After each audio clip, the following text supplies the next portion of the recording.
As Sister Michelle said, my name's Kat Quinn. I know most of you. I'm the coordinator of our field programs here with Concern America. And as I often say, I get the great honor of working with incredible volunteers in the field who work with incredible health promoter practitioners and midwives that you're going to hear about tonight. So I'd like to introduce Brian Good, Dr. Brian Good. We were talking, and when we first met, it was 2001, but I feel like I've known Brian for a really long time. And like so much in our work, it's all about relationships. And literally with Brian, he met Jeanette, for those of you who know Jeanette in Guatemala City. And they got talking, and Brian was in his residency. And Jeanette invited him up to the Peten, and the rest is history. He's been with us ever since. So I'll let Brian talk a little bit about the unique relationship that he has with Concern America and how we've been able to stay connected with Brian, even though he lives in Utah and he's on faculty at the medical school of Utah, and you can tell your exact title. Thank you. But we're so honored to have Brian here tonight, and I'm so thankful that all of you are here tonight to hear the wonderful work that Brian's connected with. So I really did. I went to med school in Ireland. So maybe Dennis and I were There's Dennis. And so I did. I had a really... I've never been to school. Yeah. It all came naturally.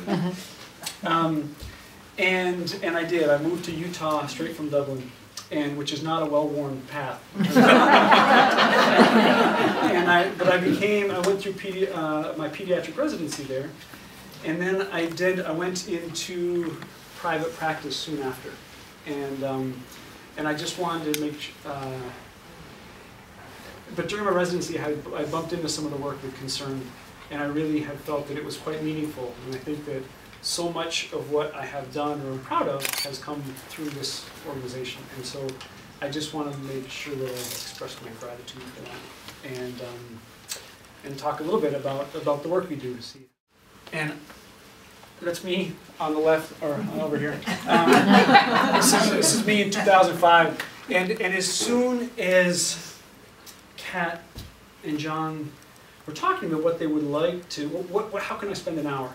They said, just talk about yourself. And that was when I froze. I said, there's no way I'm going to be talking about myself.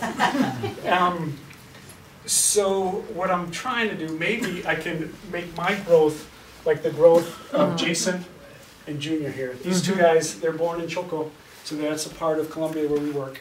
And in 2005, this is them. Their Spanish was pretty good, and their happy factor was incredible. I mean, I don't know if you guys have seen. You ever seen pictures of Rio Sucio where we work?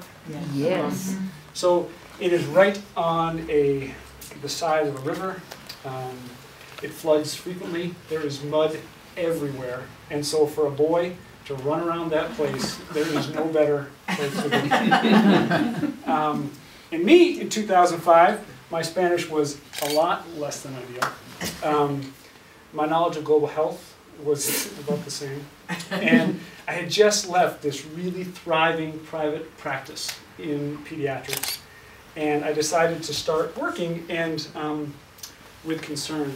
And as we mentioned, I had known about Concern previously, but for someone really interested in academic medicine, that 2-year commitment for a physician was very daunting, not only in terms of an investment for money, investment for time, social investment. And so thankfully for the adaptability of Concern, we talked about things back and forth, which actually gets me kind of scared because we started another conversation this morning. I wonder how long that's going to go. But how it ended up was I ended up doing 6 months a year with Concern America. And I went back to the university where I had trained, and I asked them if I could get a job. And I walked in, and my current boss said, "You're hired." I said, wait, I was just going to try to set up a meeting. And he said, no, I want you, let's work. And I said, well, okay, how about 6 months a year? And he said, well, you can't do that. And I said, okay, well, then I got to find something else. And so then he came back, and we talked. So he was very gracious enough to hold my job.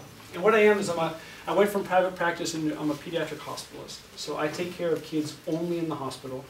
Instead of having kids that are assigned to me throughout their entire life or parents that keep coming back to me, I'm assigned by the emergency room to kids who need to be admitted at that given time.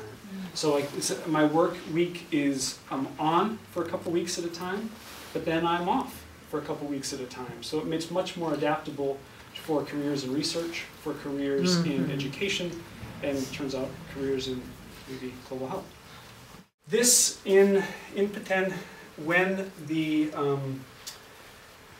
people were coming back, the native Guatemalans were coming back around the time of the peace accords in '94, we had two, well, Susan and Cliff were there to help, you say receive, or help reaccompany the refugees that had come back into Guatemala. And one of the sites that we chose, or the site we chose for it to help the accompaniment was up in Petén. So this site, starting around '94, has been around now for coming on 20 years. And so that site, currently we have promoters in about 200 communities. And we have a lot of promoters who have gone through our curriculum and are teaching the curriculum and are teaching us again, things we've forgotten. And so it's at a very different stage than our project in Colombia. Our Colombia project started out roughly in 2004 when Kurt or Alan went down and did a feasibility and a needs assessment for the area. And since that time, he decided to create an educational center in Rio Sucio, which is on the Atrato. Sorry, Dan. I'm okay. You're all right. Right up by the Panama border there, in the Darien Gap. And currently, we're working, well, how many promoters would you say? I know we're in about 40 communities, but we just have a new class of promoters going through now, so it's a really exciting time for us. You can see the area in Choco, which is the state of Colombia, is very different than the Guatemalan geography, and that brings a whole bunch of new opportunities, but also some challenges as well. Both of these areas are fairly, have been rife with conflict. Most recently, I think the Guatemala project faces some struggles with drug trafficking and some violence. And in Colombia, here in the area, this is a shirt. This is Frey, one of our promoters, and he's wearing a shirt that's talking about in this area there is still an armed conflict going on. I didn't look at the news today, but there's still an armed conflict going on between the government forces and the guerrilla and the paramilitary forces. So stuck in the middle of this conflict are the communities.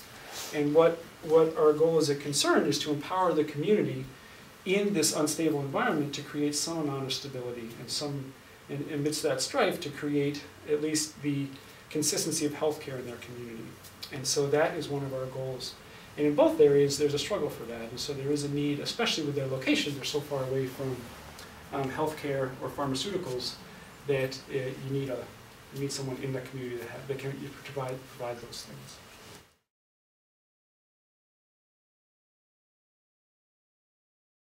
Health promoters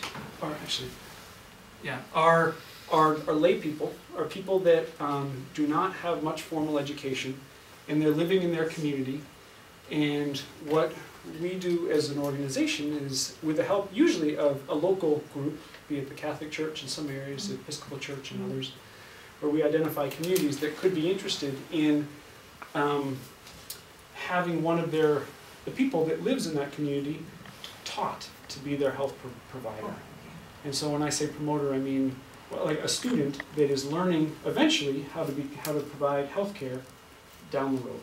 And they're doing it concurrently with us, and so we're teaching them and accompanying them in that process.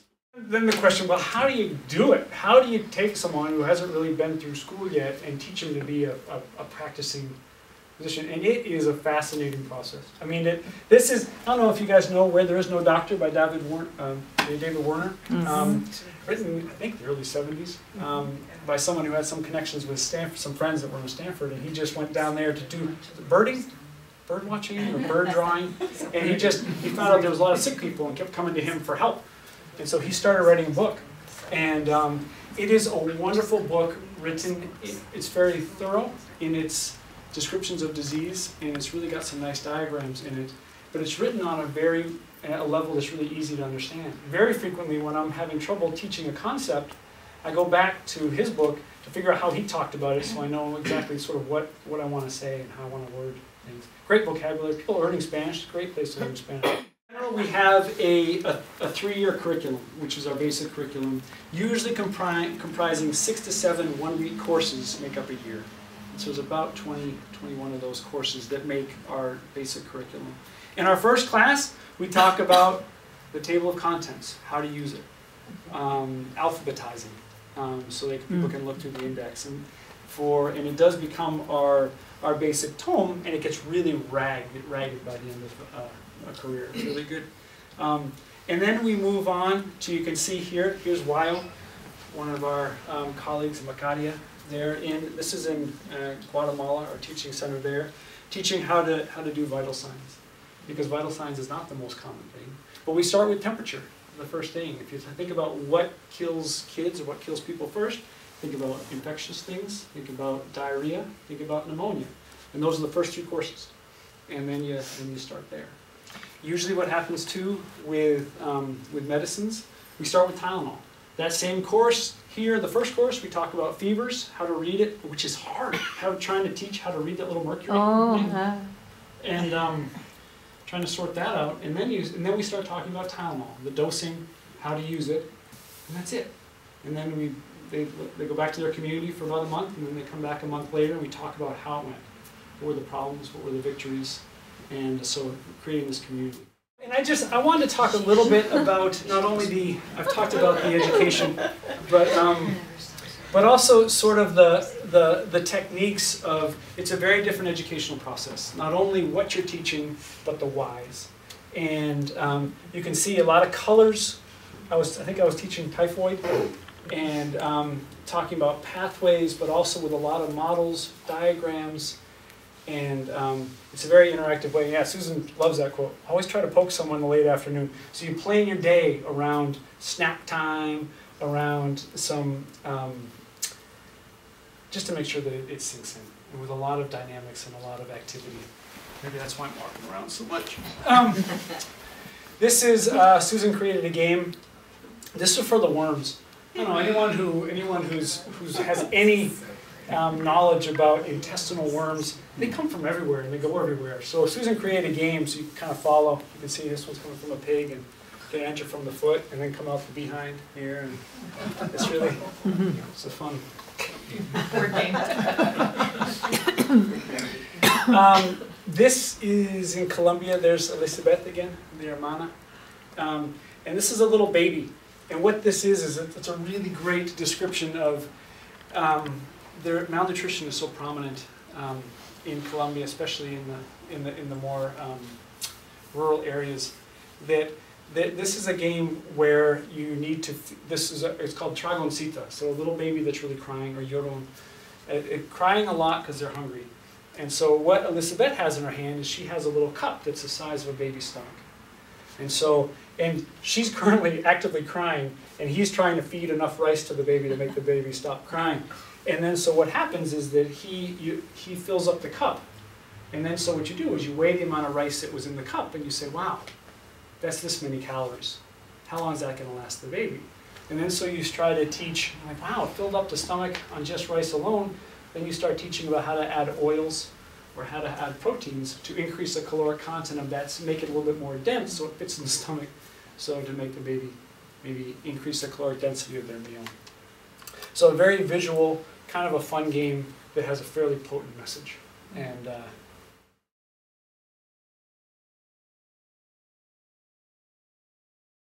that what we normally do or have done in the past is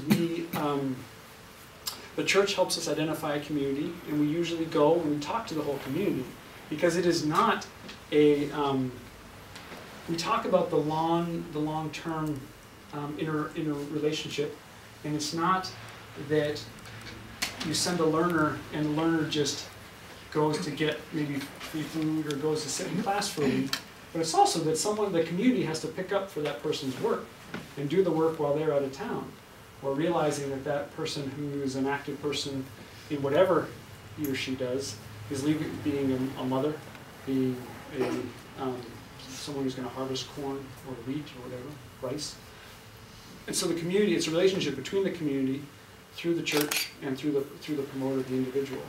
Because the community wants an individual that it's a volunteer job, which I can't imagine. Can you imagine telling the physicians in the U.S. or myself that, well, yeah, you can volunteer and do it if you want, but you need to do your lawn first. And while you're cutting your lawn, I'm going to interrupt you and have you suture up my child. And so the hours are long, and the dedication is it's impressive, especially when you think about it in the thing that it's 100% extra for their effort. So I'm continually humbled by the amount of time and effort and energy they spend. The promoters spend giving health care and doing their own work. But this is Macadia. Macadia is really one of the foundations of our work now in Colombia. And so much, we mentioned the idea of a multiplier. So we talked about the promoter. The promoter is someone who is learning, going through the curriculum and learning, but then all of a sudden, certain people who are field-driven and they want to take on a little bit more, they start to become teachers. And so they start to plan courses, or they start to go out into communities and do community visits. And Macadia has certainly done that. She grew up in the highlands of Guatemala, and she was actively pushed out of her community with her family. She went up to Mexico as a refugee. And when she came back down, she resettled in an area, a very rural area, where she was initially taught by Cliff and Susan up in the Petén, and she served as a promoter in her community. Union Quetzal was her community. And then the more and more time she spent as a promoter, she decided to come back, and she was actually hired to work with a nonprofit organization for indigenous communities in the region. And that's how she bumped. Susan had kept track of her the whole time. And then when Susan was thinking that she wanted to expand and the work at the house was getting to be a bit too much, we asked Macadia to come live with us. And so now Macadia lives in the house, and she's got like 4 cell phones, and she is constantly in contact with the promoters for either cases that they need done or supplies they need sent. And so she is often sending a box. Could you get this to the driver of this bus so they can get it to this community? And so she has really taken over not only a lot of the leading the clinical work, but also a lot of the education, the administration work too. And so that's moving a step forward, and that's the idea of a multiplier. And a lot of what we have done, a very small sliver of it has been, we have run an immersion program. So initially what the immersion program was we would bring some college students, nursing students, med students down for a 3-week block discussing how a nonprofit can affect change in Guatemala. And it was really interesting. They would spend a week in different settings, maybe in Guatemala City, a smaller city like Flores, and then also to come to Las Cruces to see how, so not only from spoon makers and engineering, water sanitation, but also medicine. And more, we're trying to build we actually have a program now for the past 2 years. We have a program for residents, so much more medically focused, spending time in the clinic here, learning about illness, learning about, in general, global health initiatives and the Millennium Development Goals and things like that. So that's one of our new initiatives that we're working on and is growing. I'm really happy for and proud of. The first thing that we do when we go to a community after finding it is this is Kurt, and we sit down and talk to the community. How's it going? Getting some good feedback. What do you need? And the next thing that we do is we set up a clinic, and we just start seeing whoever comes, who's ever sick. And what that does for us is that Angelina is fairly advanced, but if she were a first-year promoter and we saw somebody with seizures, even though it's a 3rd-year class, Angelina's going to learn about seizures today, and we're going to talk about seizure management. And then she will leave there and she'll have some medicines that we started for that child so that she can take care of that child. I don't know, this is a little 12-month-old child that we saw in Angelina's community. And this was when we were with Kurt. This is a great picture. So you've got Kurt here, the advanced assessor, but here's Frey, an advanced learner, teaching Isabella how to take a temperature. And this is the same child right here. And this is really what we have at our disposal. They always laugh at me because I'm always afraid of ignorance. I'm much more afraid of ignorance than I am like carrying things heavy. So I bring a little too many books and too much stuff. But really do, we've got hemoglobin tests, we've got urine tests, glucose tests, and physical exam, and some emergent medicines there. We also do, we bring around a stethoscope, we bring around a microscope as well for gram staining and malaria smears. And you can see Ismail is here, and he is. We do have all the medicines that we offer. We have a continual supply, as I mentioned, but we do charge a small amount. It's like a cost medicine. It just, the community has that medicine as they buy it from the promoter. The promoter has that money to come back and buy more medicine. Just incidentally, this is that same kid. Oh, sweet. Like 4 days later. But that was work. But the promoters now know how to do it and knew what we were thinking about. And this was in 2005, and this was 2011. It's the same kid. No. Yeah. So thank you guys so much for your collaboration with us and your dedication to Concern in Santa Ana. And that, again, is just a small sliver of our work. But thank you so much for your attention. Thank you. Thank you.